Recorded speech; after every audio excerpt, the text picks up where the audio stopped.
자, 총리께 또 질문하겠습니다.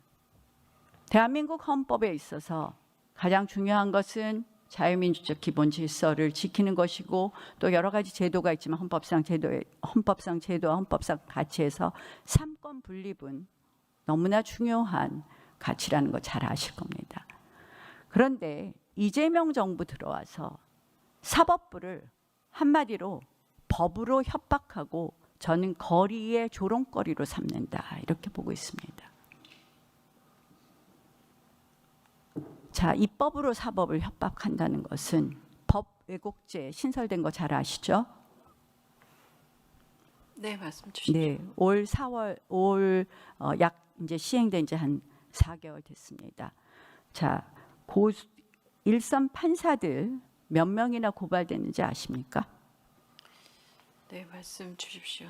네. 몇 명이나 고발됐는지 아시냐고 제가 물어봤습니다. 그 부분은 파악하고 있지 못합니다. 네, 529명의 판사들이 고발됐습니다. 판사 숫자가 3,248명이니까요. 판사 6명 중에 1명씩 고발됐습니다. 이게 정상적인 상황이라고 보십니까? 한마디로 법 왜곡죄는 역시 대한민국을 고소고발의 난장판으로 만들었습니다. 근데 재미있는 게 법 왜곡죄가 신설되자마자 제일 먼저 고발된 사람이 누군지 아십니까? 1호 피고발인. 잘 모르시나요? 1호 피고발인은 조희대 대법원장이었습니다. 법원행정처장 나와 계시죠? 예, 어디 계시나요? 뒤에 있습니다. 네.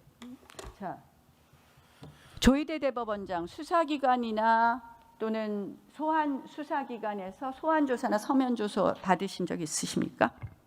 요구받은 적? 제가 알기로는 없는 걸로 알고 있습니다. 네, 잘 알겠습니다.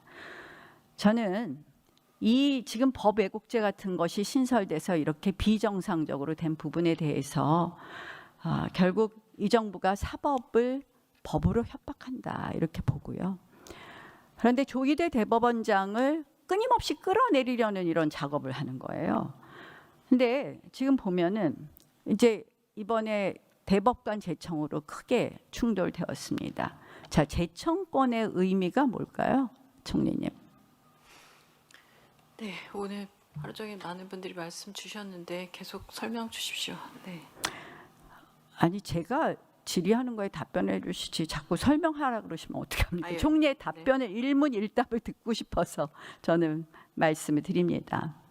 네, 이 부분에 대해서 임명할 것을 요청하는 부분들을 올리신 거라고 생각합니다. 그 재청권 관련해서. 네, 이게 반드시 저 사전 조율하라고 헌법에 써 있나요? 뭐 제가 오늘 의원님들 주고받으신 것들에 대해서 본다면 대통령 임명권에 대한 해석을 굉장히 다르게 의원님들마다 다르게 하시고 있다는 것. 아니 총리의 의견을 묻습니다. 헌법에 사전 조율하라고 돼 있나요? 그렇지만 임명권은 대통령에게 있는 거 아니겠습니까? 임명권은 대통령께서 대통령에게 받으셔서, 있죠. 네. 싫으시면 거부하시면 되죠. 근데 이걸 갖고 지금 관행이니 어쩌니 하는데요. 저는 관행 얘기는 이재명 대통령과 이재명 정권을 이야기할 그런 위치에 있지 않다라고 봅니다. 국회에서 관행을 싸그리 다 망가뜨리고 마음대로 법 만든 게 이재명 정권인데 무슨 지금 관행을 얘기합니까? 저는 이 대법원장 사퇴 그리고 대법원장을 탄핵시키겠다는 것은 이번 이 일로 불거진 것이 아니라 법 왜곡죄 1호 고발 대상인 것처럼 이미 오래전부터 시작이 되었다라는 것을 말씀드립니다. 자, 조희대 대법원장 이 사퇴 요구는 사실은 작년에 보면 이 김민석 당대표의 형이 이끄는 그 김민웅 씨죠. 그 촛불 행동에서부터 시작을 했고 그런 이 현수막이 지난해 추석부터 걸리기 시작했습니다. 다음 거 보여주세요. 그래서 지금 이 김민석 총리가 그런 조희대 대법원장 탄핵을 가장 처음에 당 대표가 되자마자 이 조이대 씨라고 부르면서 이렇게 하는 부분에 대해서 저는 아주 심각한 지금 이제 삼권 분립의 위기에 처했다 이렇게 생각을 합니다.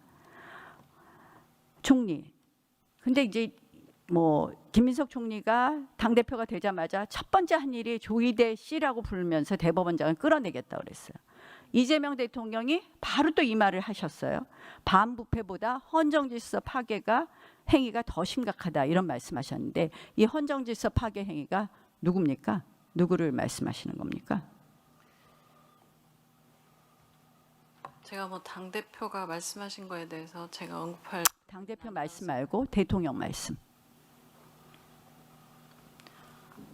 기억 못 하십니까? 반부패보다 헌정질서 파괴가 심각하다고 전반적인 것을 말씀하신 거라고 이미 이해합니다. 조이대 대법원장을 얘기하시는 게 아니라 전체적인 말씀 아니시겠습니까? 저는 그렇게 읽혔습니다. 최근에 임명 재청권을 갖고 조이대 대법원장을 지금 이야기하는 거구나. 자, 저는 여권에서 지금 조이대 대법원장을 끌어내리려는 이유는 딱 두 가지라고 생각해요. 첫 번째는 대통령 재판 무죄 만들어라 하고 지금 협박하는 거고요. 또 하나는 지금 조이대 대법원장 임기가 내년 6월까지이니 그 전에 3월에 발효하는 대법관 4명 재청권에 올해 2명에 6명을 이재명 대통령께서 마음대로 하고 싶으신 거죠. 자, 헌법재판소 사무처장님. 대법원장의 대법관 재청권을 무시하면서 마음대로 대법관 쇼핑하고 이렇게 한다는 것이 저는 삼권 분립을 침해하는 거라고 생각을 하는데요. 조이대 대법원장께서 이렇게 재청하는데 협의 안 하고 재청했다는 이유로 탄핵 사유에 해당합니까? 104조 해석의 문제라고 생각을 합니다. 해석의 문제다. 답은 못 하겠다. 네, 탄핵은 네. 탄핵 사유에 104조를 해석해도 이게 탄핵 사유에 해당합니까? 헌법 위반이 있습니까? 법률 위반이 있습니까?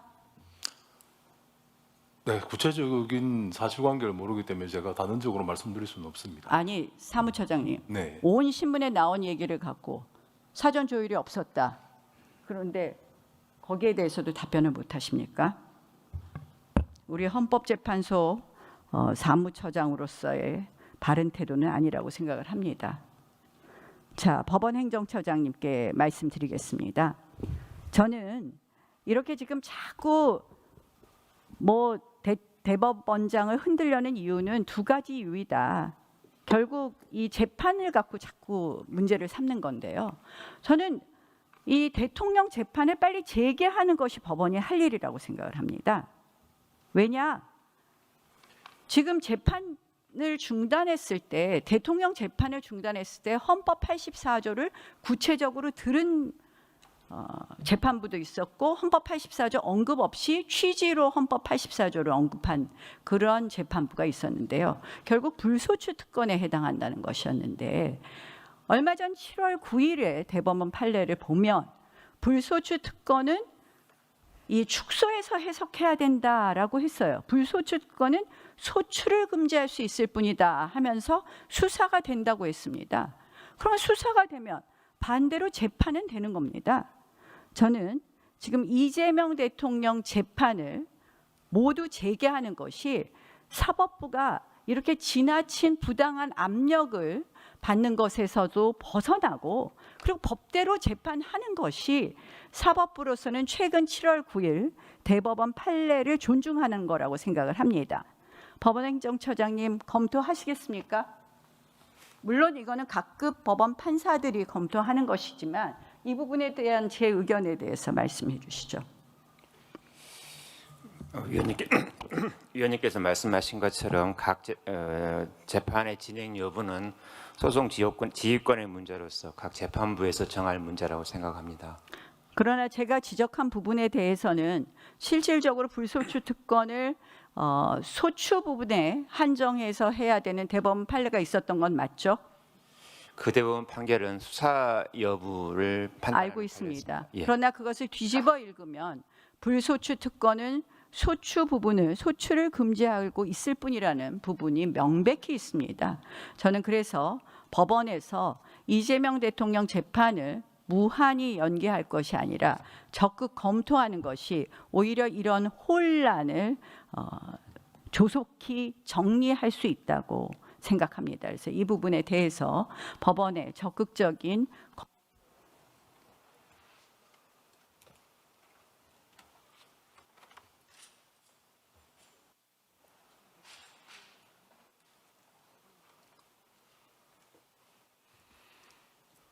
네, 나경원 의원은 수고하셨습니다.